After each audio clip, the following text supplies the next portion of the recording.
नमस्ते, मैं मंजू कुमारी। आज आप लोगों को क्लास 8 भारत की खोज का 4th पार्ट में अध्याय 2 का मैं पढ़ाने जा रही हूँ। भारत की खोज अध्याय 2 का 4th यह पार्ट है।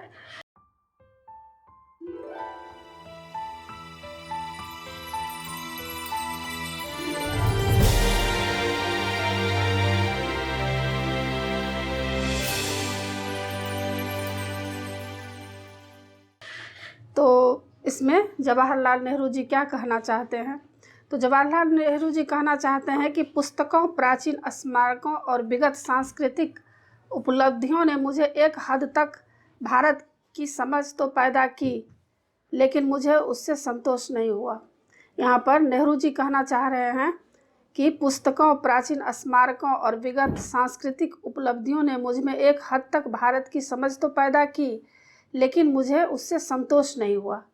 यहाँ पर नेहरू जी कहना चाह रहे हैं कि जब हम भारत के बारे में तलाश करना चाहे कि भारत में आखिर इस तरह की परिस्थिति क्यों है और भारत हमारा कैसा है, भारत देश की संस्कृति कैसी है, तो जब जवाहरलाल नेहरू जी तलाश करने के लिए निकले भारत की संस्कृति के बारे में जानने के लिए और भारत को जानने के लिए, तो बोल रहे हैं कि वहाँ पर पुस्तकों, प्राचीन स्मारकों और विगत सांस्कृतिक उपलब्धियों, वहाँ पर जो पुस्तकों को वे पढ़े और प्राचीन जो पुराने स्मारक सब थे उनको देखे और सांस्कृतिक जो उनको उपलब्धियाँ मिली, उनमें मुझे हद तक भारत की समझ तो पैदा की, लेकिन उससे संतोष नहीं हुआ। बोल रहे हैं कि बहुत कुछ जब हम अध्ययन किए और प्राचीन स्मारक सबको देखे तो क्या हुआ, बहुत चीज़ की जानकारी तो मुझे मिली, पर पूरी तरह से मैं उससे संतुष्ट नहीं हुआ। क्यों नहीं हुआ? क्योंकि ना ही मुझे वह उत्तर मिला जिसकी मैं तलाश कर रहा था। बोल रहे हैं कि वास्तव में भारत क्या है, जो मैं उसके बारे में तलाश कर रहा था, भारत को जानने का कोशिश कर रहा था, तो मुझे उसकी उपलब्धि नहीं मिल रही थी। वर्तमान मेरे लिए और मुझ जैसे बहुत से और लोगों के लिए मध्ययुगीनता, भयंकर गरीबी एवं दुर्गति और मध्य वर्ग की कुछ कुछ सतही आधुनिकता का विचित्र मिश्रण है। यहाँ पर नेहरू जी कहना चाह रहे हैं कि वर्तमान जो है मेरे लिए, अभी जो वर्तमान में क्या क्या हो रहा है हमारे देश में, यह मेरे लिए बहुत से और लोगों के लिए, मतलब मेरे लिए भी और बहुत से और लोगों के लिए मध्ययुगीनता, भयंकर गरीबी एवं दुर्गति और मध्य वर्ग की कुछ कुछ सतही आधुनिकता का विचित्र मिश्रण है। जब जवाहरलाल नेहरू जी भारत के बारे में जानने का कोशिश किए तो वहाँ पर उनको मध्ययुगीनता दिखाई दिया, भयंकर गरीबी दिखाई दिया और दुर्गति, भयंकर गरीबी के कारण क्या हुआ, चारों तरफ उनको दुर्गति, मतलब चारों तरफ जो है समस्या ही समस्या उनको दिखाई देने लगा। और मध्य वर्ग की कुछ कुछ सतही आधुनिकता, और मध्य वर्ग के जो लोग हैं, कुछ कुछ दिखाई दिया कि मध्य वर्ग के लोग ने क्या किया है, आधुनिकता को अपना लिया है, और यह सब मिश्रण उनको देखने के लिए को मिला। मैं अपने वर्ग और अपने किस्म के लोगों का प्रशंसक नहीं था। बोल रहे हैं कि मेरे साथ जो भी थे उन लोगों का मैं प्रशंसक नहीं था, फिर भी भारतीय संघर्ष में नेतृत्व के लिए मैं निश्चित रूप से मध्य वर्ग की ओर देखता रहा। यहाँ पर नेहरू जी कह रहे हैं कि भारत में क्या क्या संघर्ष हो रहा था और आज़ादी के लिए लोग संघर्ष करते हुए दिखाई दे रहे थे और वहाँ काफ़ी गरीबी दिखाई दे रहा था। तो इन तरफ हमारा ध्यान चला गया कि हमारे देश में आखिर इतनी गरीबी क्यों है और हर लोग जो है समस्या से, आज़ादी के लिए जो है जूझने को लोग तैयार थे, आज़ादी पाना लोग चाहते थे। तो यह सब जो है जवाहरलाल नेहरू जी देखे। यह मध्य वर्ग एवं स्वयं को बंदी और सीमाओं में जकड़ा हुआ महसूस करता था। यहाँ पर नेहरू जी कह रहे हैं कि मध्य वर्ग के लोग जो हैं अपने आप को सीमा में बंदी बना हुआ महसूस कर रहे थे। वो लोग महसूस कर रहे थे कि हम लोग जो हैं गुलाम हैं, और यह उनको महसूस हो रहा था और खुद तरक्की और विकास करना चाहते थे। मध्य वर्ग के लोग जो थे, गरीबी रेखा से जो थोड़े से ऊपर के लोग थे, मध्य वर्ग के लोग, तो वे लोग तरक्की तो करना चाहते थे, विकास करना चाहते थे, लेकिन वे लोग यह सोचते थे कि हम अभी गुलाम हैं। तो गुलामी का जंजीर पहना हुआ अपने आप को महसूस करते थे और यह नहीं चाहते थे कि हम इस गुलामी से किस तरह आज़ादी पाले, इसके लिए वे लोग कदम नहीं उठाना चाह रहे थे। अंग्रेजी शासन के ढांचे के भीतर ऐसा न कर पाने के कारण उनके भीतर विद्रोह की चेतना पनपी। और क्या हुआ, अंग्रेज लोग जो हम लोगों के देश के ऊपर अत्याचार कर रहा था, उनके ढांचे के भीतर ऐसा न कर पाने, मतलब वो लोग आज़ादी नहीं पाने के कारण उनके मन में विद्रोह की भावना तो थी, लेकिन उतनी लगन से वे लोग इसके लिए तत्पर नहीं हो रहे थे।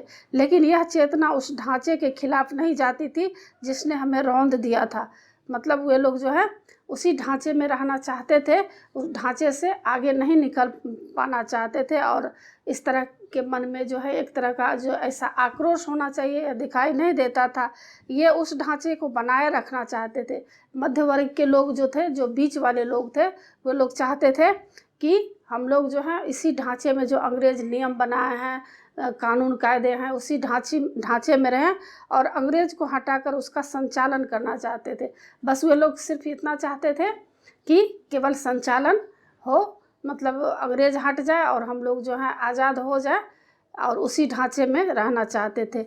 ये मध्य वर्ग के लोग इस हद तक इस ढांचे की पैदाइश थे कि उसे चुनौती देना या उखाड़ फेंकने का प्रयास करना उसके बस की बात नहीं थी। बोलना है कि मध्य वर्ग के जो लोग थे वे बहुत हद तक जो है वे अंग्रेज़ के तरीके में ही रहना चाहते थे। उसे चुनौती देना और उखाड़ फेंकने का प्रयास करना उनके बस की बात नहीं थी। आगे बता रहे हैं नेहरू जी कि नई ताकतों ने सिर उठाया और हमें ग्रामीण जनता की ओर ले गई।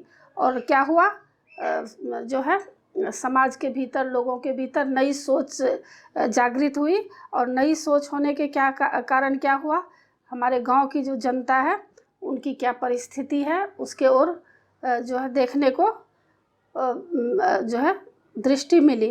पहली बार एक नया और दूसरे ढंग का भारत उस बुद्धिजीवियों के सामने आया। और कुछ हमारे देश के जो युवा पीढ़ी के लोग थे, बच्चे थे, उन लोगों ने क्या किया, उन लोगों को अपने देश की गुलामी के बारे में महसूस हुआ कि हमारा देश इतना गुलाम है, हमारे देश पर अंग्रेज़ अत्याचार कर रहे हैं, जुल्म कर रहे हैं। तो उन लोगों ने आगे कदम उठाए और इसके अस्तित्व को लगभग बहुत सारे लोग ऐसे थे जो अपने देश को आज़ाद करना है, यह सारी बातें ये लोग भूल चुके थे या उसे बहुत कम अहमियत देते थे। और यानी वे लोग या तो भूल भी चुके थे और बहुत कम अहमियत देते थे। यानी हमारे देश को आज़ादी दिलाना है, बहुत कम ही लोग इसके बारे में सोच पाते थे। यह दृश्य बेचैन कर देने वाला था, इसलिए कि उसने हमारे कुछ मूल्यों और निष्कर्षों में संदेह उत्पन्न कर दिया था। और यह दृश्य जब जवाहरलाल नेहरू देखे तो उनके दिल में बेचैनी सी होने लगी कि आखिर हमारे देश के लोग इस तरह के क्यों हो गए हैं, क्यों नहीं देश के बारे में सोचना चाहते हैं कि देश को आज़ादी मिले। और उनको संदेह उत्पन्न हो गया कि पता नहीं हमारा देश आज़ाद होगा या नहीं होगा। तब हमने भारत के वास्तविक रूप की तलाश शुरू की।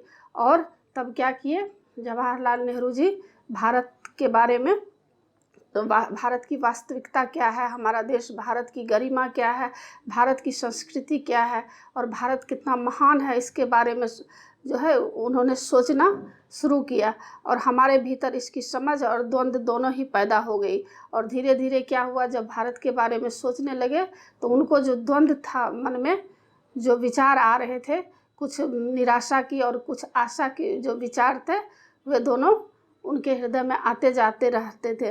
कुछ लोग इस ग्रामीण समुदाय से पहले से ही परिचित थे और उनमें से जो कुछ लोग हैं वे लोग जानते थे कि ग्रामीण गांव के लोग इस तरह सीधे साधे थे, वे देश की आज़ादी के लिए नहीं सोचते थे, तो उन लोगों से परिचित थे, इसलिए उन्हें कोई नया उत्तेजक अनुभव नहीं हुआ। इसलिए उसमें से कुछ लोगों को कोई ज़्यादा जो है देश के लिए आक्रोश पैदा नहीं हुआ आज़ादी के लिए। पर मेरे लिए यह सही अर्थों में नई तलाश के लिए यात्रा थी। यहाँ पर जवाहरलाल नेहरू जी कह रहे हैं कि मेरे लिए यह सही अर्थों में नई तलाश की यात्रा थी। जो जवाहरलाल नेहरू जी जब इस बारे में सोचने लगे तो उनको लगा कि यह उनकी यात्रा थी। गोया कि मुझे बराबर अपने लोगों की असफलता और कमजोरियों का दर्द भरा एहसास रहता था। और बता रहे हैं नेहरू जी कि हमको जो लोगों की असफलता, मतलब देश को आज़ादी कराने के लिए क्यों नहीं सफलता प्राप्त हो रही है और लोगों के बीच कमजोरी क्या है, उसका दर्द भरा एहसास उनको रहता था। पर भारत की ग्रामीण जनता में कुछ ऐसा था जिसे परिभाषित करना कठिन है। बोल रहे हैं यहाँ नेहरू जी कि गांव की जनता कुछ ऐसे विचार के थे कि उनके बारे में बोलना जो है कठिन है, क्योंकि वे लोग काफ़ी कमज़ोर थे। पर उसने मुझे बराबर आकर्षित किया। पर गरीबी जो देश में थी तो यह और समस्या इनको आकर्षित करती थी। उनमें कुछ ऐसी बात थी जो मध्य वर्ग में अनुपस्थित थी।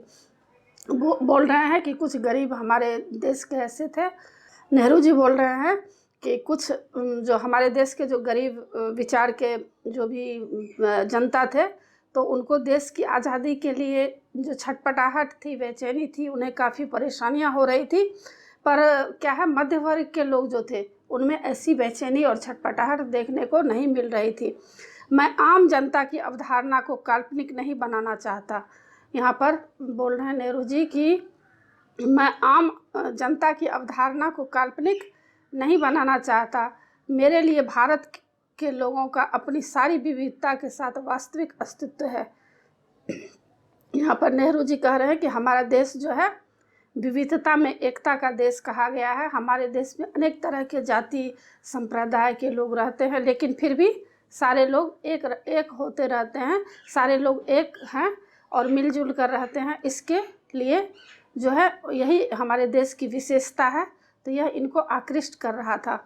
उनकी विशाल संख्या के बावजूद भी मैं उनके बारे में अनिश्चित समुदायों के नहीं व्यक्तियों के रूप में सोचने की कोशिश करता हूँ। बोल रहे हैं कि केवल मैं जो है एक के लिए नहीं, बल्कि जितने भी विशाल समुदाय हमारे देश में हैं, मैं सारे विशाल समुदाय के लिए यानी पूरे देश के लिए सोचना चाहता हूँ। उनके लिए मैं आगे जो है कदम उठाना चाहता हूँ, भारत को आज़ाद करना चाहता हूँ। चूँकि मैंने बहुत अपेक्षाएं नहीं रखी, मतलब मैं यहाँ पर कह रहे नेहरू जी कि मैं ज़्यादा उम्मीद नहीं रखी, शायद इसलिए मुझे निराशा भी नहीं हुई।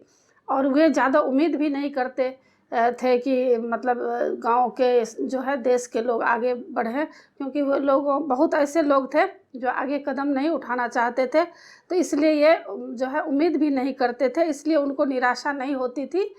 मैंने जितनी उम्मीद की थी उससे कहीं अधिक पाया। और ये बोल रहे हैं कि मैं जितना भी उम्मीद किया था उससे अधिक जो है आशा की किरण मुझे दिखाई दी, लोगों में उत्साह मैंने देखा। मुझे सूझा कि इसका कारण और इसके साथ ही उनमें जो एक प्रकार की दृढ़ता और अंतःशक्ति मतलब अंदर की शक्ति है, उसका कारण भारत की प्राचीन सांस्कृतिक परंपरा है। और बोल रहे हैं कि जब मैं अध्ययन किया तो पाया कि भारत की सांस्कृतिक परंपरा जो है, भारत देश की जो संस्कृति है वह अन्य देशों से ऊंची है। और हमारी भारत देश की संस्कृति की परंपरा के कारण ही कुछ अंशों में अभी भी बचाए रखा है। और भारत देश के जो लोग हैं उनके हृदय में जो विचार और भावनाएं हैं तो वह हमारे देश की संस्कृति के कारण ही है। पिछले 200 वर्षों में उन्होंने जो अत्याचार झेला है, बहुत कुछ तो उसी के कारण समाप्त हो गया है।